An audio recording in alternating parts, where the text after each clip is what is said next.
প্রিয় দর্শক, স্বাগত জানাচ্ছি সারাদিনের সংবাদে প্রতিদিনের আয়োজন রাত 11টার শীর্ষ সংবাদে। সারা বিশ্বের গুরুত্বপূর্ণ সব সংবাদের শিরোনাম জেনে নিন শুরুতেই। ফের ভারত পাকিস্তান সেনাদের মধ্যে ব্যাপক গোলাগুলি, অন্যদিকে পাকিস্তানের ধাওয়া খেয়ে পালালো ভারতের যুদ্ধবিমান। চীন পাকিস্তানকে লক্ষ্য করে রাফেল যুদ্ধবিমান কিনছে ভারত, অন্যদিকে শিগগিরই ভারত পাকিস্তানের সঙ্গে বৈঠকে বসছে যুক্তরাষ্ট্র। যুদ্ধের প্রস্তুতি না রাখা আত্মঘাতী, প্রধান উপদেষ্টা। ভারতে পাঠ্য বই থেকে বাদ গেল মোগল সুলতানি ইতিহাস। পাকিস্তান জিন্দাবাদ বলায় ভারতে এক ব্যক্তিকে পিটিয়ে হত্যা। ইয়েমেনে হামলার মুখে পালিয়ে যাচ্ছে যুক্তরাষ্ট্রের রণতরী।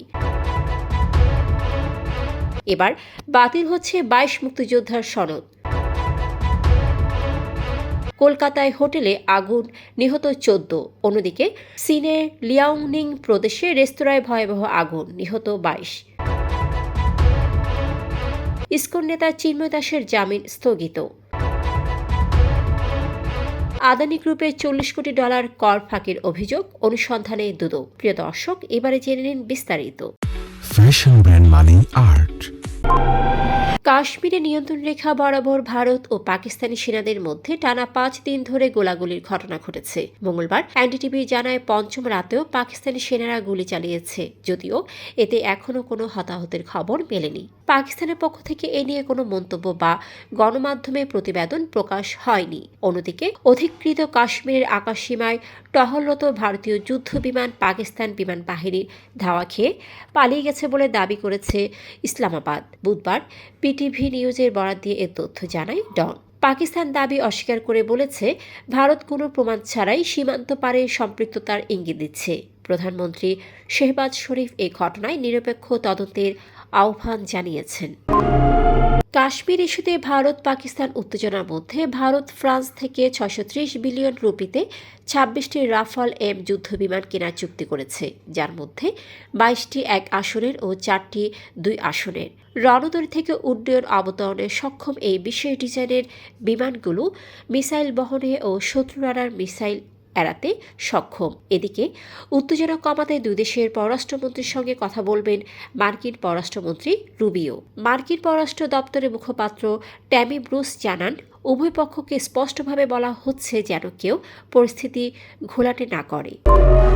প্রতিনিয়ত যুদ্ধের হুমকি আমাদের ঘিরে থাকে উল্লেখ করে অন্তর্বর্তীকালীন সরকারের প্রধান উপদেষ্টা অধ্যাপক মোহাম্মদ ইউনুস বলেছেন, বর্তমান বিশ্ব পরিস্থিতি অনুযায়ী যুদ্ধের প্রস্তুতি না রাখা আত্মঘাতী সিদ্ধান্ত।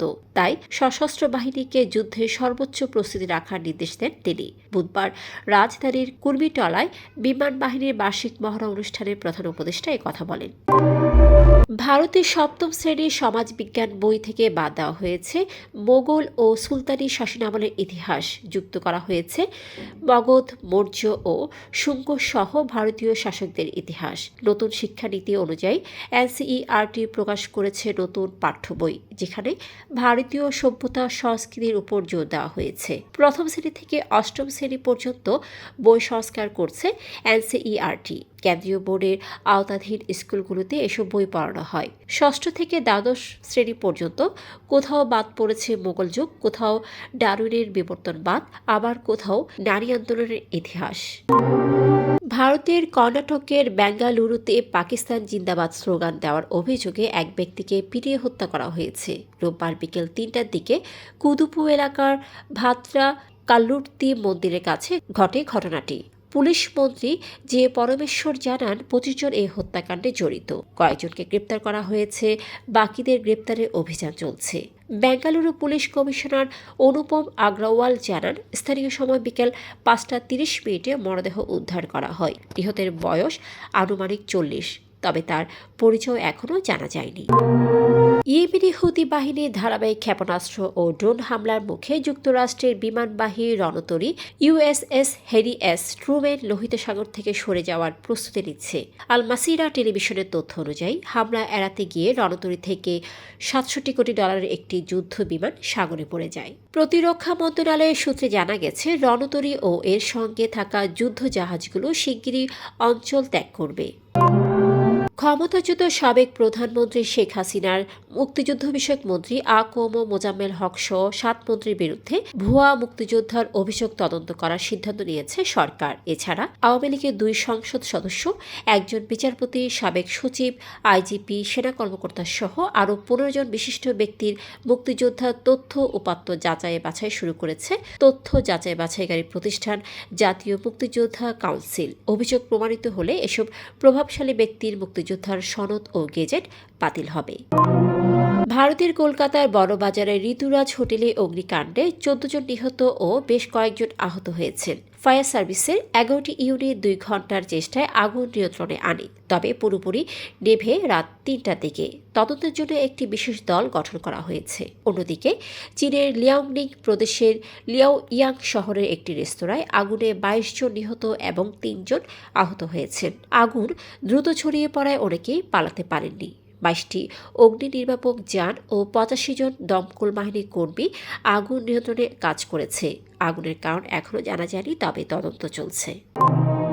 রাষ্ট্রদ্রোহ মামলায় সাবেক ইসকন নেতা চিন্ময় কৃষ্ণ দাস ব্রহ্মচারীর জামিন স্থগিত করেছেন আপিল বিভাগের চেম্বার আদালত। বুধবার সন্ধ্যায় বিচারপতি মোহাম্মদ রেজাউল হকের আদালত এই আদেশ দেন। এর আগে হাইকোর্ট তাকে জামিন দিয়েছিল এবং রুল যথাযথ ঘোষণা করেছিল। পরে বিকেলে অ্যাডভোকেট হেলাল আমিন চেম্বার জজ আদালতে জামিন স্থগিতের আবেদন করেন। ভারতের আদানি গ্রুপের সঙ্গে আওয়ামী লীগ সরকারের করা চুক্তিতে শুল্ক ও কর অব্যাহতির মাধ্যমে প্রায় $40 কোটি কর ফাঁকি দেওয়ার অভিযোগ উঠেছে। এই অভিযোগের ভিত্তিতে দুর্নীতি দমন কমিশন তদন্ত শুরু করেছে। দুদকের মহাপরিচালক মোহাম্মদ আক্তার হোসেন বুধবার সাংবাদিকদের জানান, সাবেক মুখ্য সচিব আহমেদ কাইকাউসের বিরুদ্ধে অনুসন্ধান চলছে। তিনি চুক্তির সময় বিদ্যুৎ ও জ্বালানি সচিব হিসেবে আদানি গ্রুপের সঙ্গে চুক্তি করে 4,500 কোটি টাকা শুল্ক ফাঁকি দেওয়ার অভিযোগে এনবিআরকে পাশ কাটিয়েছিলেন। দর্শক, এতক্ষণ আমাদের সাথে থাকার জন্য ধন্যবাদ। প্রতি মুহূর্তে দেশ বিদেশের গুরুত্বপূর্ণ সব সংবাদ জানতে ভিজিট করুন www.সারাদিনেরসংবাদ.com ও চোখ রাখুন সারাদিনের সংবাদের অফিসিয়াল ফেসবুক পেজে। Fashion brand money art. Men's, ladies and kids wear art. Be smart.